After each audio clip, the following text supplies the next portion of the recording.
And my goal with this presentation is really just to cover a little bit more of the 50,000 foot and then leave it to the true content experts to get a little bit more into some of the practical ideas for implementation of wildfire risk reduction.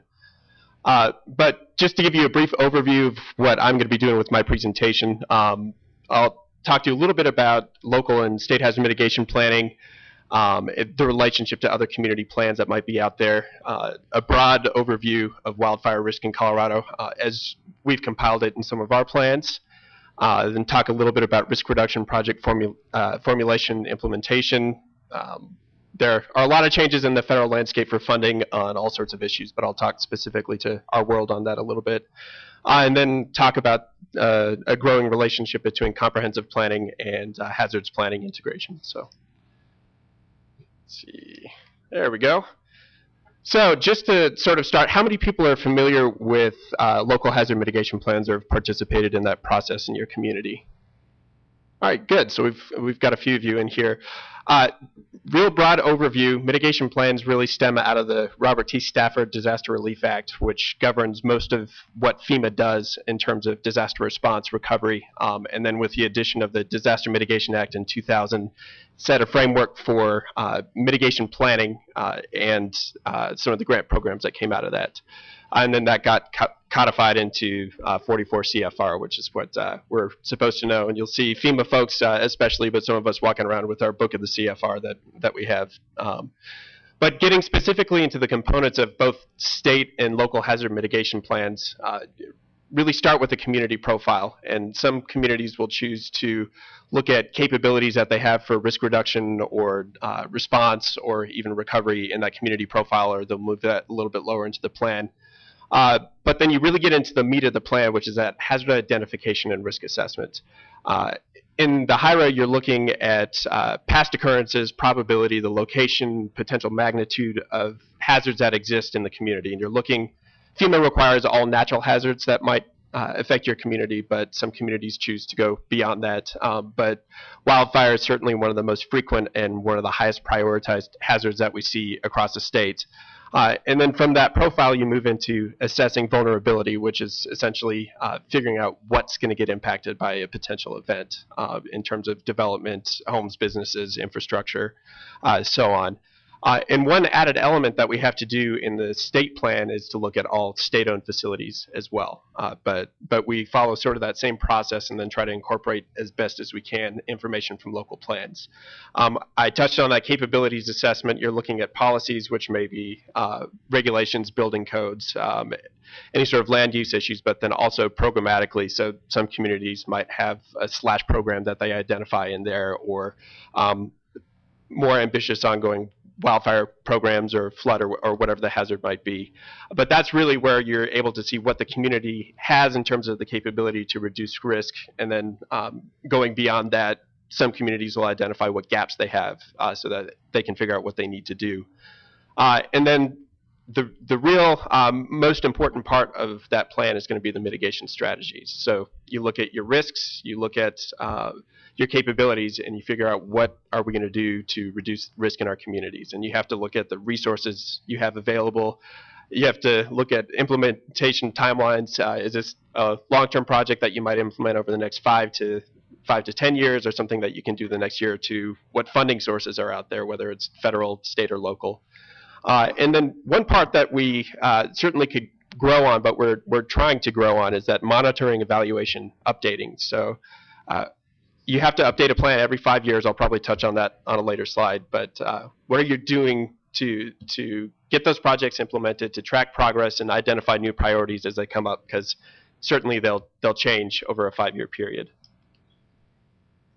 So the state plan itself is required for eligibility of a lot of post-disaster recovery programs, as well as some pre-disaster mitigation programs. And then those of you that have to work on funding suppression of wildland fires, the FMAG program, Fire Management Assistance Grants from FEMA, which pay for some of the suppression costs if the event gets big enough, we have to have the state mitigation plan in place to qualify for those. So our team facilitates that process, although we bring in a lot of other stakeholders, and we need to get that updated and approved by FEMA and adopted by the governor every 3 years. Local mitigation plans are required for eligibility for pre- and post-disaster mitigation programs. And really, as the program was growing, we had to use that funding opportunity as a real incentive to try to get communities to do local hazard mitigation plans because they are pretty extensive. They require a lot of effort. I'll get to changes in the federal landscape, and so one of the things we're thinking a lot about and certainly open to hearing from communities is how we can turn those into really useful documents over the 5-year time frame where that risk assessment doesn't just inform the mitigation plan, but informs your recovery plans, informs your local plans, and so on, so that it's more of a utilitarian document as opposed to a mechanism for funding. These plans can be single or multi-jurisdictional, and each jurisdiction that wants to participate, so whether that's a city, a town, or a fire district, a school district, they have to participate throughout the process. You have to identify unique risks for those jurisdictions, and then everybody has to include actions that are based on that risk assessment and your capabilities. The good news for you, we're a little bit jealous of this at the state level, is that you only have to do it every 5 years as opposed to every 3 years. But it does seem, just as you get done with it, you're really kind of getting back into reassessing the plan. So I'm not going to read through this entire list, but you can just take a moment to look at all the stakeholders that are involved. It's a really broad cross-section that we try to get both at the state level and at the local level. So at the moment, we're housed in the Department of Local Affairs, but we have partners in the Division of Local Government, who I'm sure many of you work pretty closely with, who are experts in community planning as well. Department of Public Safety, where our office is actually about to move to, but they have some more human cost hazards related folks. DNR has a lot of resources. CDPHE, Office of Risk Management is the office that does a lot of the insurance for state-owned facilities, and so they have about the best database, and we have to coordinate closely with them. But you can see anything from other state agencies to our federal partners to trying to reach out to local jurisdictions as well are critical to our state plan. And then likewise with the local plan, you're looking across most of your departments in a local government, from emergency management, planning and zoning, building, floodplain management, your emergency services, fire departments, so on. And then trying to reach out to groups like the Chamber of Commerce. Academia is one thing that FEMA suggests, and so oftentimes you'll reach out to your local university or your CSU extension or something along those lines. And then some really good plans that we've seen have pulled in homeowners associations on the planning side, not just on the implementation side, because they have a lot of good risk information, but also can work with you on that project formulation. And then you're required to reach out to the public as well. So ties to other plans, emergency operation plans. I think Jim will talk a little bit more about community wildfire protection plans, but they really influence the risk assessment to a great deal. And where copying is the greatest form of flattery, oftentimes what you'll see is that the risk assessment for a mitigation plan basically just pulls right out of that community wildfire protection plan, because that's where a lot of the best information is. If there's a floodplain management plan, pull out of that. Disaster recovery plans. I'll touch on comprehensive plans a little bit more later, but they provide that foundation for understanding where the development is and where it's going to go. And capital improvement plans are also critical, because that's where you'll fund a lot of your projects and identify a lot of your projects that might incorporate risk reduction.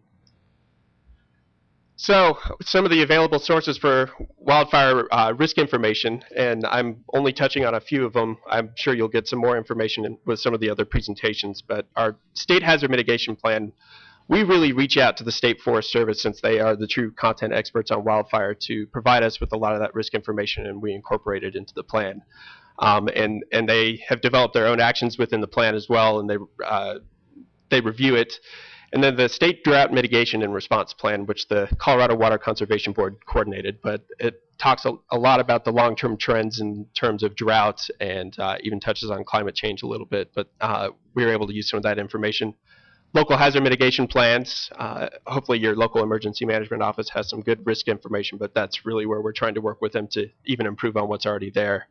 Then the State Forest Service has a number of statewide assessments, and I'll just pull a few things out of each of those, the 99, 2002, and 2008. And then community wildfire protection plans. These presentations will be available, and you can just click on that link to go to the State Forest Service website, where every community wildfire protection plan in the state is publicly available. And those plans are conducted at the county, fire district, subdivision level. So they really do have a lot of really good specific information. So just to touch a little bit on the overview of wildfire risk in Colorado, one of the State Forest Service studies said that in 2000, the wildland-urban interface was about 715,000 acres across the state. And with growth, we're looking at, in 2030, going up to over 2 million acres. 75,000 wildfire starts nationwide in 2011, and then you'll see that table that I have there that has wildfire starts going up to 2009. I don't have the statistics for 2010 through 2012 yet. But a couple of things to note. One of the most exceptional years was that 2002 with the drought with 244,000 acres. But we've got other years that are pretty significant. So that's something that we're dealing with on a yearly basis. That 1998 assessment, I pulled out all of the counties that are in the Dr. Cog region just to give you some perspective, both on the percent of land at high and moderate risk, but also the total acres. And I won't go through all of that, but you're seeing anywhere, some of the areas right around Denver and on the Eastern Plains have a little bit less risk in terms of this assessment. It doesn't touch so much on wildfire risk on the plains, which is certainly an issue as well. But you're looking at counties like Boulder, Gilpin, Jefferson, where you're at 20% and above, Clear Creek as well. Douglas, 36%. So this map is from the 2002 assessment, and not going to go to it in too much depth, but really what you can see is the wildfire risk seems to be the greatest along the Front Range all the way down towards Colorado Springs and all the way up towards Fort Collins, going west from there. But you see significant areas in Archuleta County, La Plata County, all over the state, and of course that's driven by development to a certain degree, and a lot of those metro counties have less federal land, more private land that's been developed, and so on. But it does give you a pretty good perspective of the statewide risk. 2008 assessment, and I liked what was in this one specifically because it talks about the values at risk, and this is in hundreds of thousands of dollars, but you can see that each of those counties have a significant amount of development in the wildland-urban interface that would be at risk. Jefferson County up over $8 billion according to this, but there is a significant amount of development, and that's really where a group like this and planners will play a significant role in terms of thinking about risk reduction.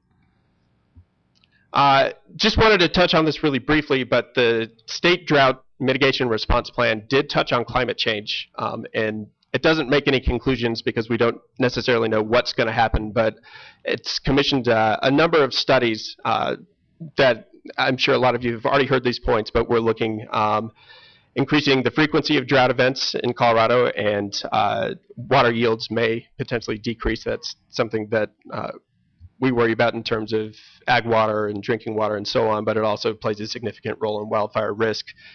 Possibility of longer periods of drought, and then changes of both mean flow and flow variability. So a lot of what you'll see is snowpack will melt off earlier.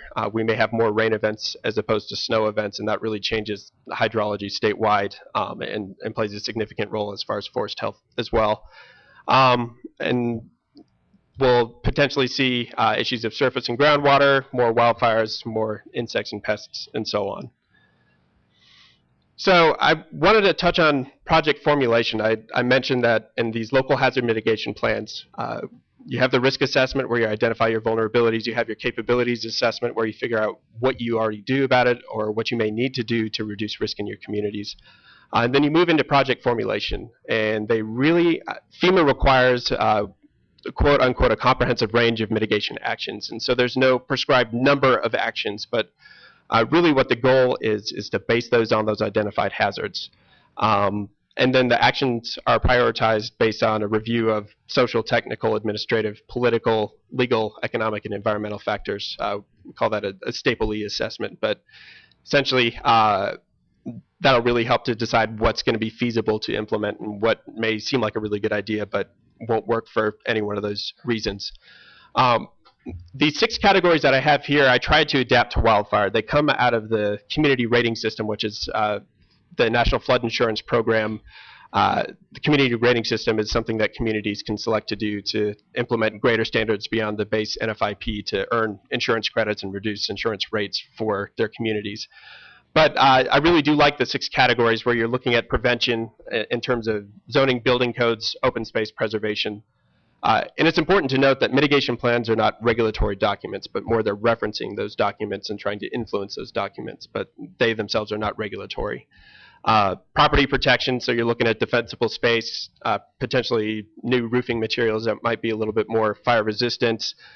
In flood, we'll deal with property acquisitions where, say a property's been flooded multiple times, we're able to justify using federal dollars to buy that property and convert it to open space. Natural resource protections. Mitigation plans don't necessarily all have to be structural as well, and they don't have to necessarily be immediate risk reduction. So we do encourage people to include preparedness actions in there as well, things like warning systems, public education programs.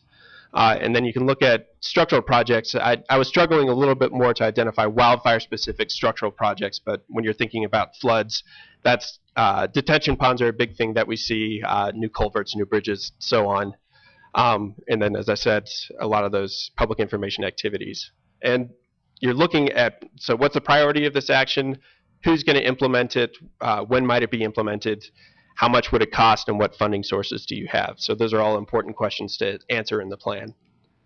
So I just wanted to take one example that we have in one of our local hazard mitigation plans and how that risk assessment might influence the development of actions. And I figured I'd leave some of the more DRCOG-oriented examples to the folks here, but Colorado Springs has a really great wildfire assessment in their local hazard mitigation plan, but it's also, as I said, pulled directly from that community wildfire protection plan. And one of the great pieces about that is mostly on the west side of Colorado Springs, but pretty much throughout the town, the fire marshal's office, and specifically their wildfire mitigation office, has done a site-by-site assessment of risk and been able to look at what are those high-risk properties, but then at a more macro perspective, what are those high-risk neighborhoods, and then they use that to figure out where they're going to start engaging homeowners associations, what projects might they try to apply for federal grants for, or use their local resources. But it really helps them to sort of strategically plan how they're going to address that wildfire risk, and then they come up with specific projects. And they've received a number of grants through FEMA from us to do defensible space and fuels reduction, but they also really incorporate that, engaging the community with that. But it often goes back to that risk assessment where they can see what the risk is and then strategically plan where they need to put their resources. So there have been some changes in the federal funding environment, and if this were a couple of years ago, I'd be coming here and trying to tout our abundant federal programs and try to encourage you to apply for grants. And not that that's not going to happen anymore, but there are some major changes on the way, and we don't necessarily know what they are. But Colorado is one of the few states around the country that has really depended on pre-disaster mitigation funding because we very rarely get presidential disaster declarations, and that's often what triggers the federal funding. And I'm speaking specifically to FEMA and not necessarily the Forest Service or some other agencies, but because we manage the FEMA programs, that's where our expertise is. But in the past 10 years for flood, landslide, wildfire, and tornado projects, our communities have gotten almost $40 million in federal funding, and those are 75-25 grants. So then you're adding an extra 25% on top of that for the local funding. So it's a significant amount of money that's been spent. We've had wildfire grants that have been won by Boulder County, which are currently working through the environmental process. Platte Canyon Fire up on the Jefferson County, Park County line. Colorado Springs, and then the State Forest Service has also won a couple of grants. They did a number of risk reduction projects in state parks up and down the Front Range, including a number of DRCOG communities. So some of those eligible wildfire projects that we've been able to get funding for have been hazardous fuels reduction, defensible space, and we even have one building retrofit project on a nursing home where we're replacing windows with something that's more smoke resistant so that the patients can stay in place. It would be rather disruptive to move them otherwise. But what we're seeing, PDM funding is diminishing pretty significantly. A few years ago, we were up nationwide at about $60 to $70 million, and it's a competitive program, so we're competing against the rest of the country on these. It requires a very extensive benefit cost analysis. Jim knows the pain and the work that goes into those applications, but it's very extensive, and our communities have been incredible at getting those. This year, DHS, FEMA proposed actually eliminating PDM because they said it was redundant with post-disaster mitigation programs, which is true for many states, but it is not true from Colorado. If you look up towards the top of this slide, as I said, $40 million in funding on the pre-disaster side, and we've gotten $190,000 on the post-disaster side from one disaster declaration. So it's a very different situation in Colorado. PDM is the only multi-hazard pre-disaster mitigation program, so there'll be some flood programs still in place, but this is the one that could fund wildfire projects specifically and is a big deal to us. The good news is that for us, at least as of now, the House Appropriations Committee has funded it at $15 million. Of course, nothing has been passed, and we don't know when it will be passed, but at least on the congressional side, they see the value of this program, and it may continue, although at a very meager pace compared to what it's been in the past. So one of the questions, and perhaps we can talk about this in the Q&A, is what other avenues are available to fund or implement wildfire projects? And what we're going to see is a lot of that onus is going to be pushed down to the local level more than anything. There we go.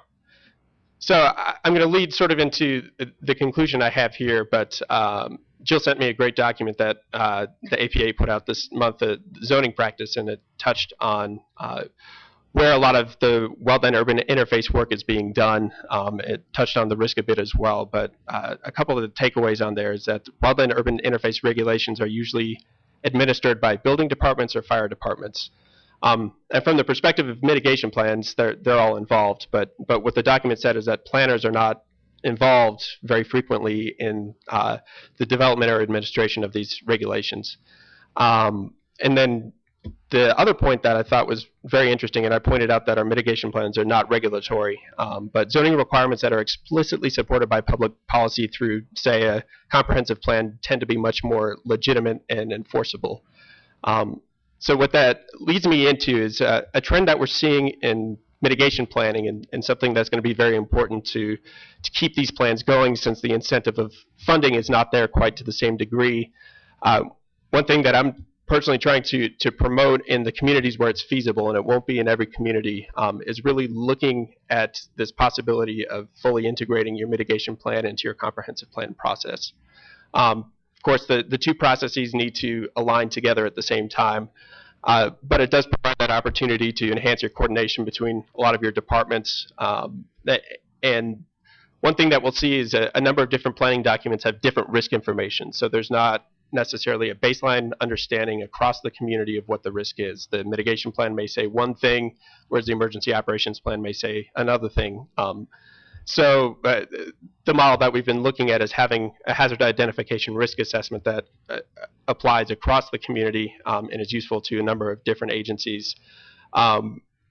Incorporating the mitigation plans into your comprehensive plans would enable you to make risk-informed decisions as you're developing those long-term goals and visions for your community. And really having a concrete risk assessment will help you be able to do that in a more practical manner. So we do have one community that's currently in the process of doing this right now, and it's going to be actually one of the first in the FEMA Region 8, but also in the entire country, to do this in a fully integrated manner, and that's Adams County. And so they're developing a hazard identification risk assessment that's multi-hazard, a comprehensive plan, and a transportation plan, and they have a consultant team that's going to be helping them with the development of that. But the interesting piece of that is the comprehensive plan and the transportation plan, in combination with that risk assessment, will be what we turn into FEMA as a mitigation plan. So it's a comprehensive document as opposed to something with a bunch of different annexes. And so we're going to be developing a template for other communities to potentially look at this. We've heard interest from other communities, both urban and rural, that want to look at this. But to me, it's a potential model where we can start to look at what resources exist at the local level if the federal funding is not available, and really codify risk reduction as one of those principles that you're looking at in your long-term plan. And that feeds right back into the question as far as what communities may want to do with MetroVision or a document like that. So I'll leave it at that, and maybe we'll save the questions for the Q&A session, but I'll be happy to answer any then. So thank you. And my goal with this presentation is really just to cover a little bit more of the 50,000 foot and then leave it to the true content experts to get a little bit more into